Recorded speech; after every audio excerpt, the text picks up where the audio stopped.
Hello and welcome to MLab 1231, Parasitology and Mycology. My name is Dustin Scott Brewster, and this is going to be the first of a three-part presentation on the class Cestoda, otherwise known as the tapeworms.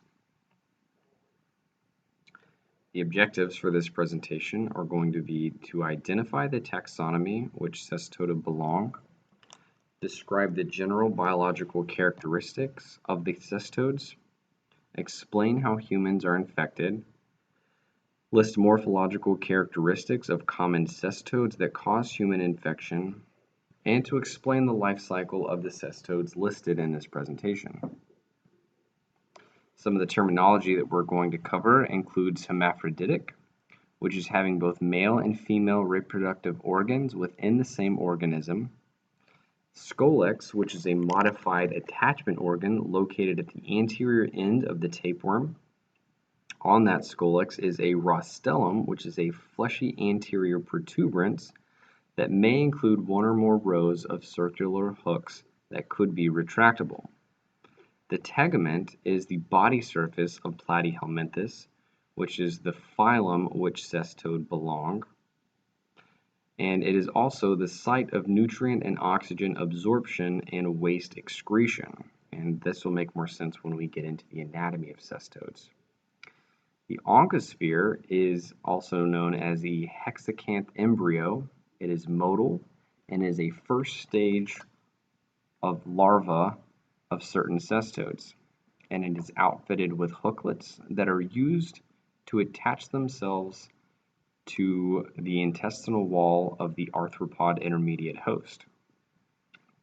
A proglottid is one or more segments of the tapeworm, and each of those proglottids contain both male and female reproductive organs.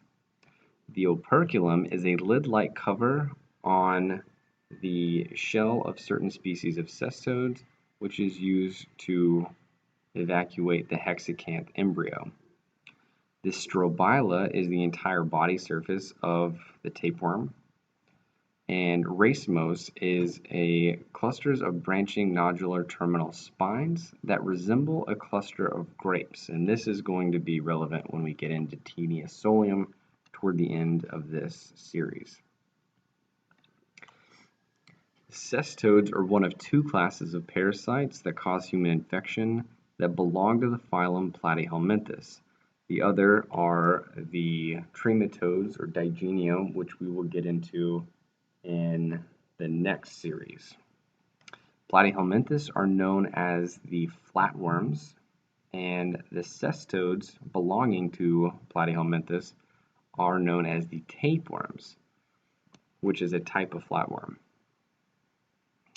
Some general characteristics of the tapeworms is that they are multicellular, they are flat with bilateral symmetry, and dorsal ventrally flattened and solid with no body cavity.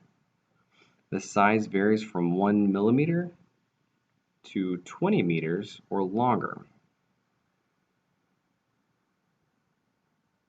The adult worm is flat and ribbon-like with an anterior scolex, and the strobila features a chain of segments called proglottids.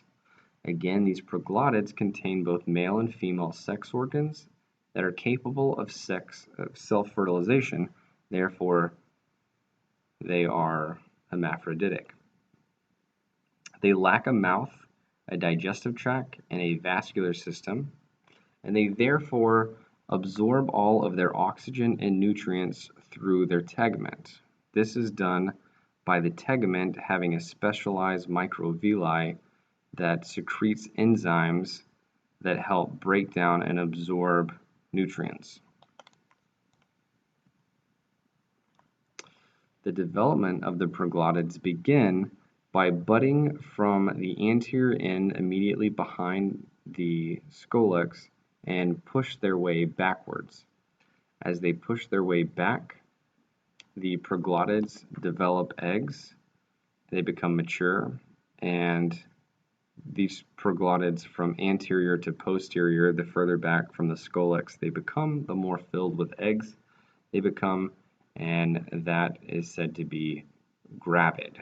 So the more posterior you become from the scolex, the more gravid.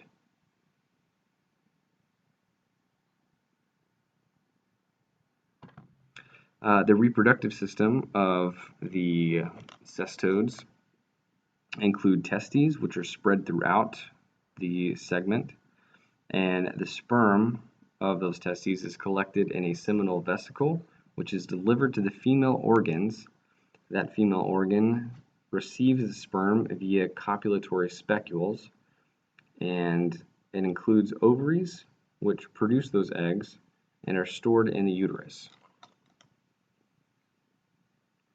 That's going to be the conclusion of the first of the 3 presentations.